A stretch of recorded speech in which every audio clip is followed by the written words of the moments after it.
السلام علیکم، میں امداد سمرو۔ فائنل راؤنڈ شروع ہو چکا ہوا ہے اور فائنل راؤنڈ شروع ہوتے ہی ہتھیار ڈال دیے گئے ہیں۔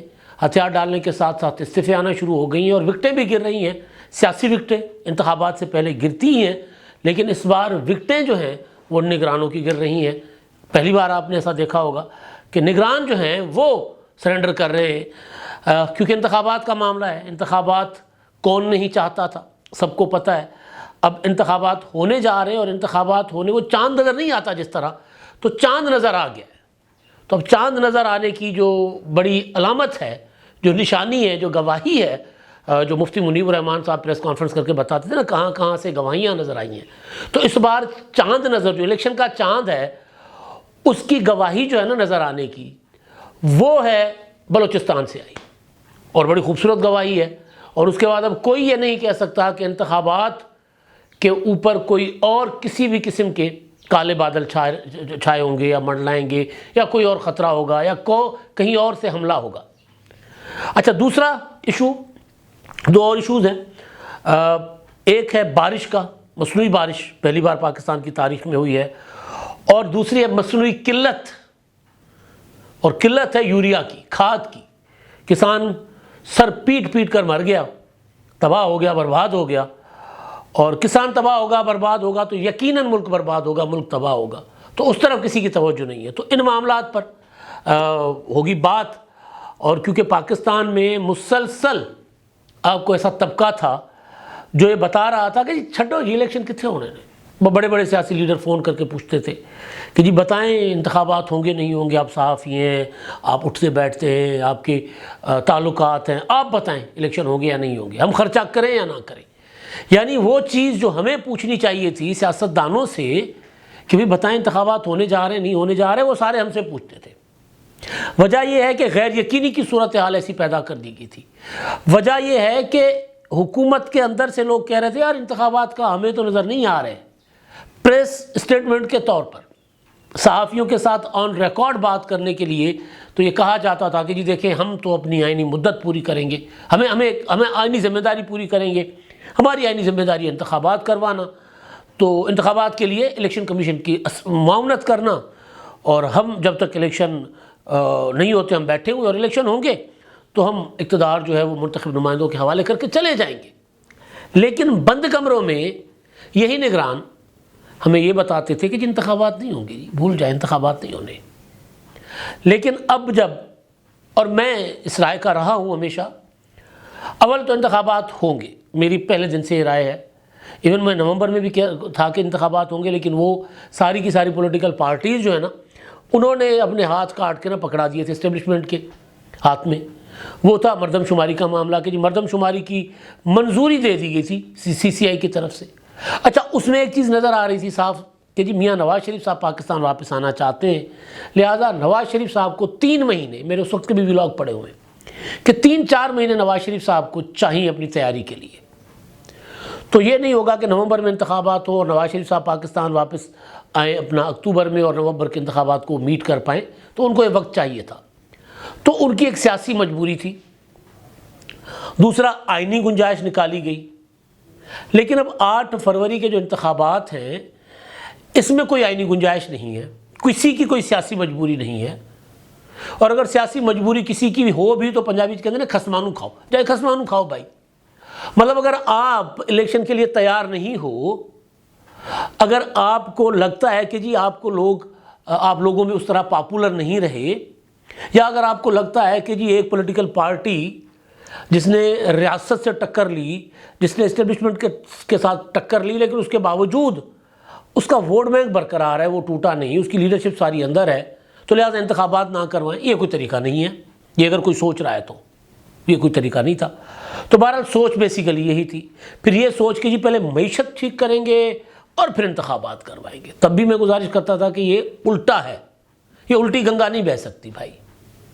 پانی اوپر سے نیچے آتا ہے، نیچے سے اوپر جانے کے لیے پانی کو نا بڑے بڑے ہیوی قسم کے پمپ لگانا پڑتے ہیں، اور بہت زیادہ بجلی خرچ کرنی پڑتی ہے، ڈیزل خرچ کرنا پڑتا ہے، اور بجلی بھی مہنگی ہے، ڈیزل بھی مہنگا ہے۔ تو یہ ممکن نہیں تھا کہ پہلے اب معیشت ٹھیک کریں، پہلے امن و امان ٹھیک کریں، اور اس کے بعد کہیں کہ جی انتخابات۔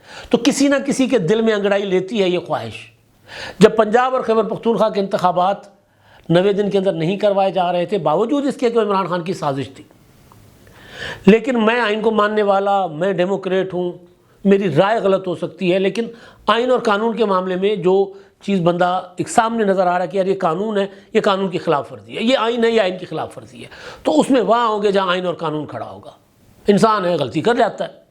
اس وقت بھی میں کہتا تھا کہ آپ تجربہ کر لیں، الیکشن 90 دن کے اندر کروائیں۔ اگر پنجاب اور خیبر پختونخوا کے انتخابات 90 دن سے آگے لے کر جائے گئے تو ایک نظیر بن جائے گی، اور اس کے بعد قومی انتخابات بھی آپ کو کوئی نہیں دے گا۔ تو قومی انتخابات جب سیاسی پارٹیوں کو نظر آیا کہ یہ تو کچھ اور ہی پلان ہے، یہ تو انتخابات دینے کا ارادہ ہی نہیں ہے، کیونکہ اندر سے نگران جو ہے وہ کچھ اور باتیں کر رہے تھے نا، وہ تو اس طرح کام کر رہے ہیں جس طرح نگران جناب اگلے 3-4 سال کے لیے آئے ہیں۔ تو وہ ایک تاثر تھا، وہ ان کا ایٹیٹیوڈ نگرانوں کا، اسٹیبلشمنٹ کا، وہ سیاستدانوں کو یہ باور کرا رہا تھا کہ الیکشن نہیں ہوں گے، چل کرو، بیٹھے رہو۔ تو اس میں سب سے پہلے پیپلز پارٹی کو یہ خدشہ ہوا کہ یار کوئی لمبا گیم پلان ہے۔ پیپلز پارٹی نے الیکشن کیمپین بھی شروع کر دی، انتخابات کا مطالبہ بھی شروع کر دیا۔ پھر کچھ عرصے سے، 1 مہینے سے مسلم لیگ نون کو بھی احساس ہوا کہ نہیں یار یہ تو ہاتھ بھی ہو سکتا ہے ہمارے ساتھ۔ پھر مسلم لیگ نون بھی آہستہ آہستہ آہستہ انتخابات کا مطالبہ کرنا شروع ہو گئی۔ سپریم کورٹ نے تو کہا، چیف جسٹس نے، کہ پتھر پر لکیر۔ تو پھر کل رات کا جو فیصلہ سپریم کورٹ کا آیا، اس فیصلے کے بعد آپ نے دیکھا کہ وکٹیں گرنا شروع ہو گئی ہیں نگران حکومت کی۔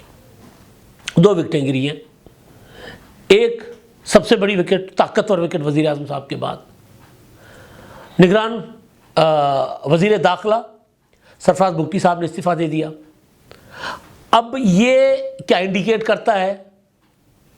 استعفیٰ بگٹی صاحب نے چند روز پہلے دیا تھا، میرے کچھ سورسز کہہ رہے ہیں کہ 12 کو دیا تھا، اور وزیر اعظم صاحب نے ان کا استعفیٰ سپریم کورٹ کے کل کے فیصلے کے بعد منظور کیا۔ ہے نا دلچسپ بات؟ یعنی وہ سرفراز بگٹی صاحب اس کنڈیشنز پر کاکڑ صاحب کے ساتھ شامل ہوئے تھے نگران کابینہ میں کہ میں الیکشن شیڈول اناؤنس ہوگا تو میں نے الیکشن لڑنا ہے۔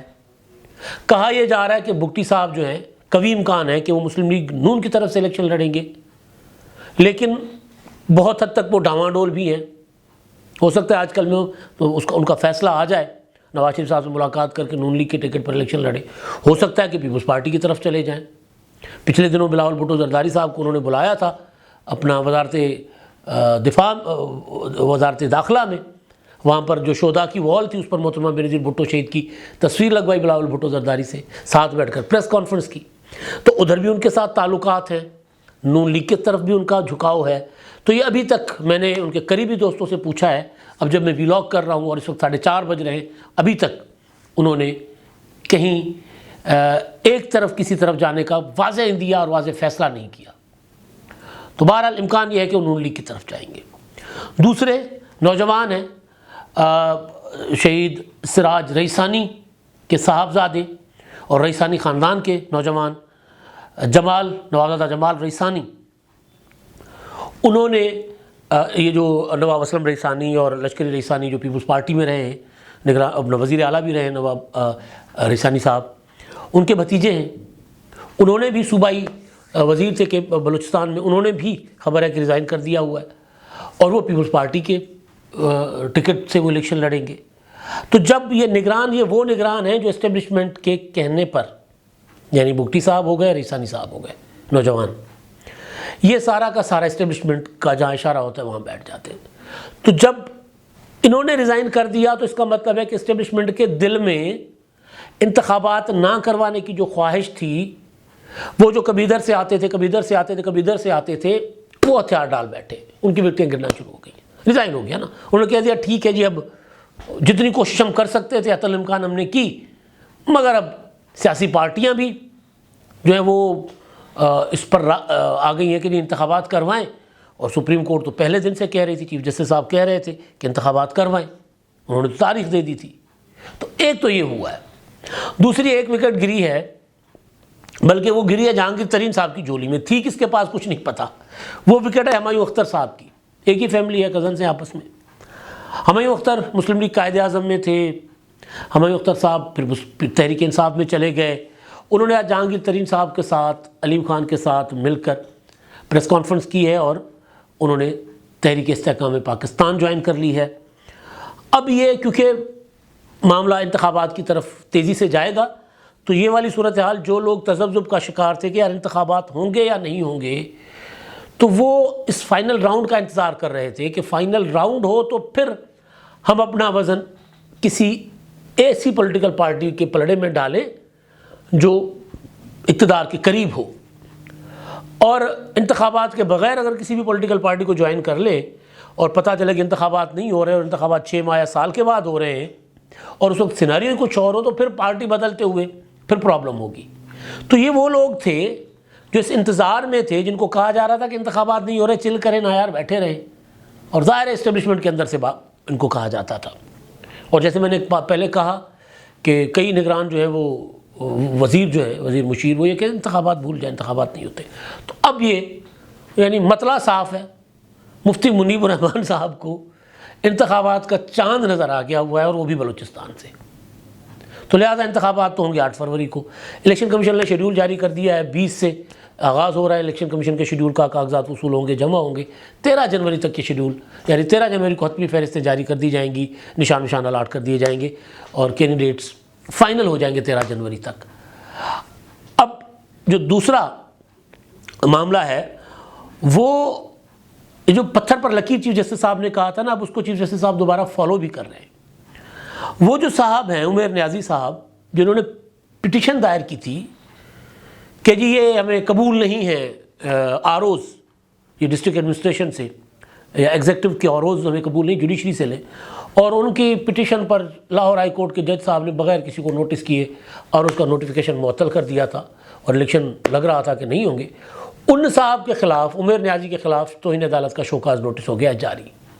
یعنی چیف جسٹس صاحب جو ہیں سپریم کورٹ پتھر پر لکیر جو لگا چکی ہے نا، اس کو مٹنے نہیں دے گی. یہ ایک عزم ہوتا ہے نا، ارادہ ہوتا ہے. تو جب چیف جسٹس کا ارادہ ہے تو پھر باقی سارے پیچھے ہٹ جاتے ہیں. میں اکثر اپنے دوستوں کے ساتھ آرگومنٹ کر رہا ہوتا ہوں کہ اگر سپریم کورٹ، اگر عدلیہ کھڑی ہو جائے نا، تو سیاستدانوں کے اندر جو گنڈے اندے ہیں وہ بھی ٹھیک ہو جائیں گے. اسٹیبلشمنٹ کے اندر جو انگڑائی لیتی ہے ہر بار سیاست میں مداخلت کی، وہ بھی ٹھیک ہو جائیں گے. سارا گند جو ہوتا ہے نا، وہ عدلیہ کی ملی بھگت سے ہوتا ہے. کوئی جنرل آ کے مارشل لا لگا دیتا ہے، عدلیہ ویلیڈیٹ کر دیتی ہے. تو بھئی اصل جو قانون اور آئین کا دفاع کرنا ہوتا ہے وہ عدلیہ نے کرنا ہوتا ہے. یہاں عدلیہ ملی ہوتی ہے، اب نہیں ملی ہوئی عدلیہ. چیف جسٹس صاحب کہہ رہے ہیں نہیں، انتخابات چاہیے ہمیں، انتخابات آئین کا تقاضا ہے، انتخابات نہیں کرواؤ گے تو آئین کے خلاف آئین ٹوٹے گا اس سے، اور آئین توڑنے والوں کی سزا جو ہے آرٹیکل 6. تو پھر آرٹیکل 6 سے سارے ڈر رہے ہیں. اوپر سے چیف جسٹس صاحب نے مشرف والا معاملہ بھی اٹھا لیا ہوا ہے. وہ بڑا کمال ہو گیا ہوا نا کہ مشرف کو سزا ہو گئی تھی، عدالت اٹھ گئی، لیکن اپیل پڑی ہوئی تھی تو چیف جسٹس صاحب نے وہ بھی اٹھا لی. اچھا، اب جو دوسرا جو پاکستان کے لیے ایک بڑا بحران کھڑا ہوگا، بلکہ نظر آ رہا ہے کہ بحران ہو رہا ہے، نگران چل کر رہے ہیں، چپ کر کے بیٹھے ہوئے ہیں، وہ ہے کھاد کی مصنوعی قلت.